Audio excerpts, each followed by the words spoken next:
G'day, bloody dickheads, Vaping fucking Bogan. Back once again for another Dinky Die review. How the fuck are you lot? Hope you're all doing good as gold.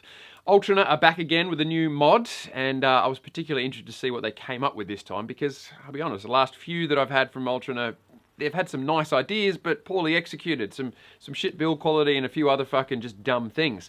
So, we're going to check out the Gaia. Look, I know it's a Greek word for Mother Earth and a Greek god and all the rest of it, but really, Gaia, that's what you went with? Okay. It's a dual 18650 200 wattish mod. I have to double check actually what the watts are, but it's up around that. I've got the Blotto sitting atop here with a bit of custom acrylic from the Bearded Viking Customs over in South Africa. How about that for a matchy match setup, dickheads? Fucking beat that one. Beautiful. So as I said, it is a dual 18650 stabilized wood with a little bit of acrylic in this one. You know, mod. Pretty fucking nice specs there, like that. Gaia, like I said, I know that it's a real word. It's actually quite a nice fucking, you know, backstory. The Greek goddess Gaia of Mother Earth. You know, the god of earth dwellers in Greece. But it's still gay at like... Oh, I hope it's gayer than their other mods. But anyway, we're not here for the fucking name. We're here to see how she fucking vapes and then obviously everything else. Looks beautiful. I'm running mine at 69 fucking watts. Single coil in this Blotto here, 0.23 ohms.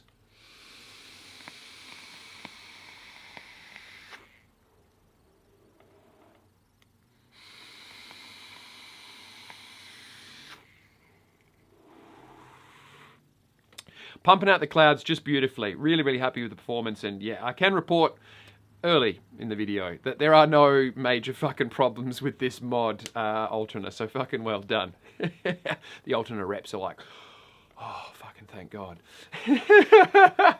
Before we get into the ins and outs of this though, let's quickly talk a little vape advocacy. I know, I'm always banging on about it, but now is the time that we need to actually be doing something. I know a bunch of you probably been sitting there, yeah, Bogan, oh, he's on the advocacy thing again. No. Now we need to fucking do it. Our industry is under a lot of pressure. I've said it a bunch of times recently. If you've heard it before, I'm sorry.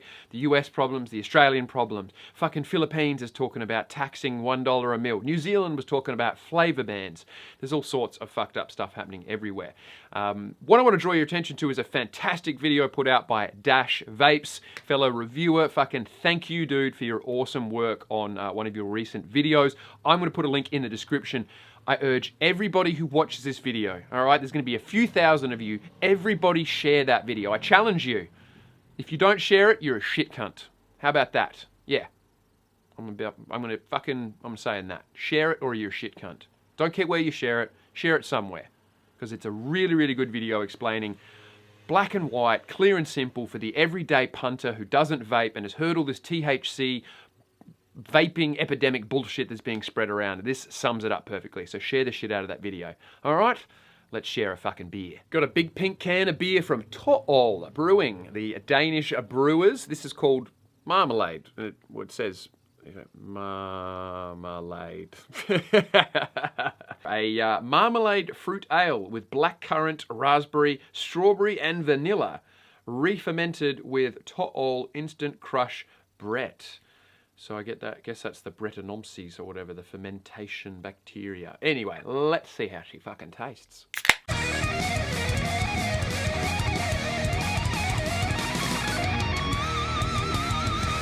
Oh, how's about that, dickheads? Right to the bitter end and right to the fucking top. Yeah, it looks like marmalade. It's got a little bit of a reddy orange hue to it. Look at that creamy looking fucking head there. Oh, it smells like a nice fruity. It's got a bit of a, yeah, sour sort of smell to it. Cheese cunts.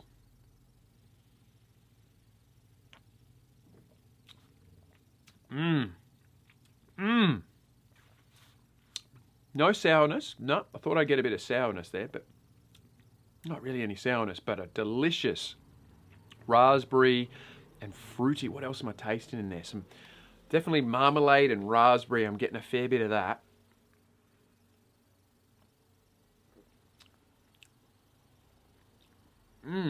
berries, and then yeah, like a creamy vanilla-ness right on the end there. That is that's bloody good. That's bloody good, dickhead. It's really, really fruity, very, very smooth. Like a pale ale, there's no real hoppy bite to it. There's no sour tang. It's just a very, very smooth, almost fucking like a fruity stout kind of feel. Not stout like in the taste, but thick like stout, fruity. It's not bitter. It's, you know, it's like a fruity, creamy, fucking, yeah, soupy stout.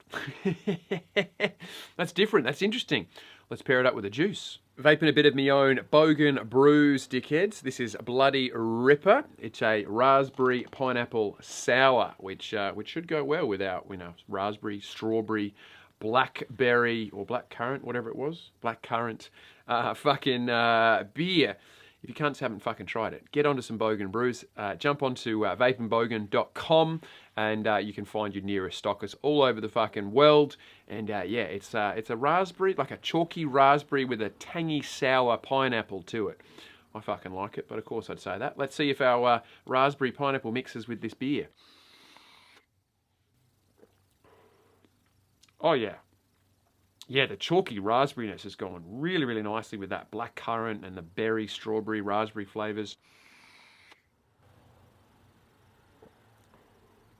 Oh yeah. It's bringing a little bit of a tang, a little bit of a tartness on the end there, I think, from the fucking beer. So that is that's nice. Anyway, cunts, enough waffling from me. Let's get down the up and bloody close. Should be nice and short, sharp and shiny. It's a pretty simple chip. And then we'll talk pros, cons, prices, and everything fucking else.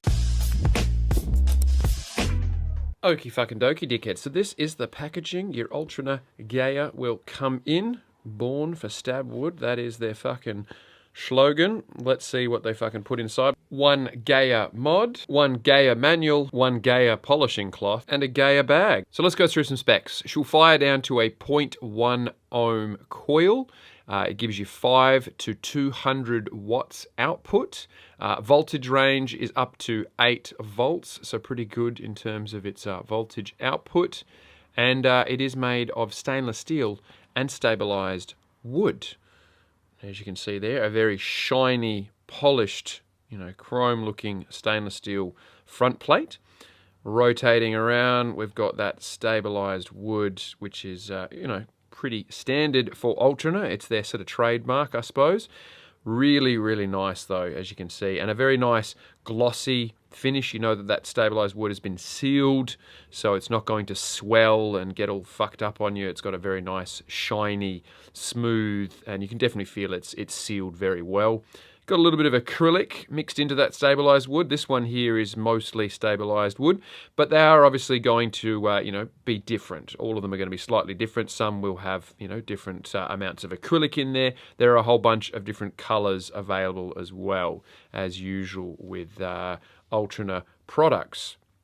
So up the top, we've got a nice stainless steel plate for the 510, spring-loaded, a really nice deep spring-loaded pin there. I've had no issues with any of my atomizers screwing on here. Super nice to see that you can fit up to a 30mm atomizer on here without any overhang, which I think is really great for those that like to use large addies. This is the Asgard, the 30mm version, and as you can see, gets right to the edge there, but no real overhang, so that is great news. Moving our way down, we've got the fire button up the top here. You got this sort of ridge for the chip, I suppose, to sit in. Fire button there, and you got your positive and your negative button underneath that. Vertical screen we'll check out in a minute, and you got a little micro USB port for charging, possibly updates, but I don't know. Down to the battery door, you've got some engravings, Gaia, Ultroner, this nice little bit of filigree action there. And the battery door is a push and then flip open type situation. Pretty nice, thick, solid battery door. The hinge slides in and out, so there's always going to be a bit of play with this sort of design because it slides in and out, but it feels pretty solid overall, and once you put batteries in there, it's actually really very snug. I haven't been able to get it to open, you know, unexpectedly on me. You've got a couple of terminals, positive marked here, negative marked there. Pretty simple. You're going to bung your batteries in like so, and obviously the usual terminal connections and everything else. Really nicely machined, stabilized wood block there. Let's chuck a couple of batteries in here. I've got a couple of Sony VTC5As with the ODB Pickle Rick. A Pickle Rick! Let's get those fuckers in there. Matchy-match batteries with our fucking matchy-match set up. Door locks into place really nice and solid. You can kind of feel the springs. They've got springs on the top of the battery terminals, and you've got to really put a push in and then push down, and there's a nice satisfying click there, a really good clip. And yeah, like with these sorts of mods, what you don't want is them opening unexpectedly for you when you put them down and stuff like that. And I can safely say that it's not doing that to me, so that is fucking great news. So once you put batteries in, the device will power up automatically. To turn it off, 1, 2, 3, 4, 5 clicks. Chip by Sevo, and then it is off. 1, 2, 3, 4, 5 clicks, and on she comes again. And you've got a nice color vertical screen there. You've got the battery being indicated up the top. You've got both batteries with their individual indicators, which is good. You can see if it becomes unbalanced. You've got the mode that you're in underneath that, the watts. In the middle there, it tells you that the keys are unlocked. The buttons are unlocked.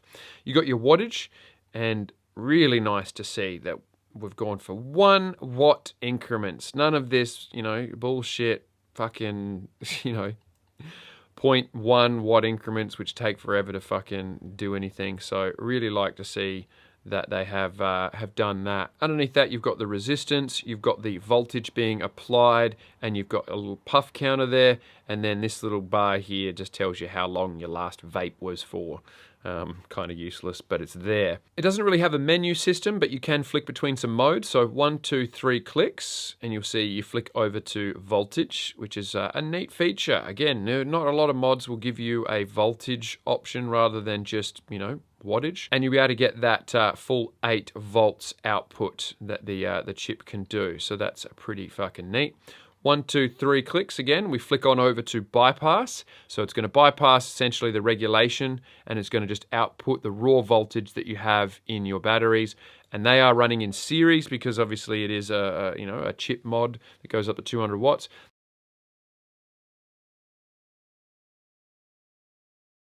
So make sure you're running appropriate coils if you wanted to do that. 1, 2, 3 clicks again, and we're back over to wattage. And that's it. There's no temp control, there's no brightness of screen or anything like that. If you hold down the fire button and the positive button, you'll notice that nothing happens.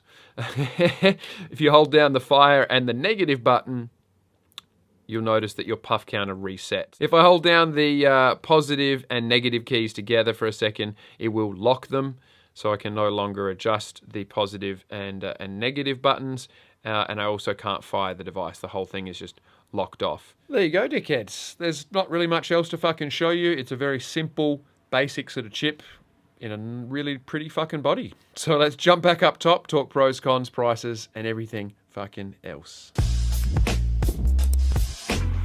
So there you go, cunts. Bit of a squiz at the Gaia. What do you reckon? Is it Gaia? No, it really is a nice mod. It's beautiful to look at. It's very comfortable in the hand. But let's talk about the pros and cons. What do I like? What do I not like about it? Well, the aesthetics, the look and the appearance, definitely got to be a big pro. I think, Ultroner always strive to make pretty looking devices. They use the stab wood and acrylic, and they've certainly created something that definitely looks very, very nice. I love the minimal look on it, the very simple sort of shape to the body with just this little, stainless steel strip across the front with your chip and buttons on it. It's very clean and classy looking. So aesthetically, big pro from me. It also fits a 30mm atomizer, which is fucking awesome. Really love the fact that it doesn't look or feel like a big mod, but it actually fits a big atomizer if you want to. So, that's definitely something to be fucking stoked about. The chip is really quite nice. color screen, simple, clear, bold. It doesn't have, you know, all the things that some people might want, but I quite like the way the chipset works. 1 watt increments, always going to be one thing that I like, so definitely a pro there. Build quality seems really decent.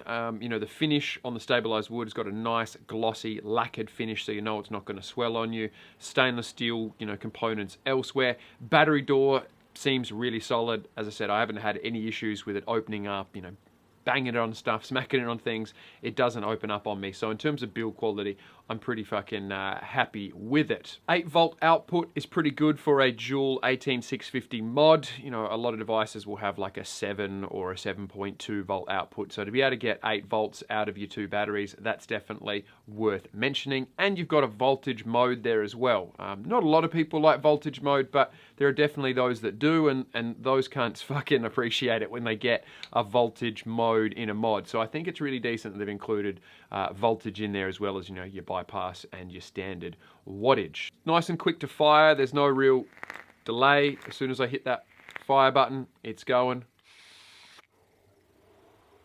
And a nice feeling button too. It feels good. It's got a good click to it. Except that it's turned it off. Stabilized wood, definitely a pro in my book. I love the look of stabilized wood and acrylic. Some people are like, oh yeah, it's just fucking stabilized wood, yeah, whatever. I just think it looks better than other materials. So for me, the choice of stabilized wood definitely got to be a fucking proski. But cons, what do I have to complain about? Not a whole lot. Certainly a lot less than I had to complain about on the last few Ultroner releases. You know, if you cunts have been watching, I've had a few issues with some of their mods. You know, a few oversights, a few quality control issues, stuff like that. So I was hoping that they were really able to sort of rectify themselves, and they have. I haven't got a lot to complain about. One little thing that I will complain about is it's just a tad of button rattle there, just from that fire button. It's not a big deal. It's a little thing, but it would have been nice if you fucking, you know, had a more solid button on there that didn't fucking rattle. The only other thing that I could really complain about would be it's really quite nice and small and compact for a dual 18650 device. Let's do a 21700 Ultroner. It wouldn't require much bigger body, and you could have dual 21700s. That'd be fucking grouse, but that's a subjective thing. The only other thing that I would mention is there's no temp control, so those that want temp control probably, you know, not going to be happy with this one. But that's a very, you know, minor subjective thing. Very few people actually use temp control, and even less use it all the time.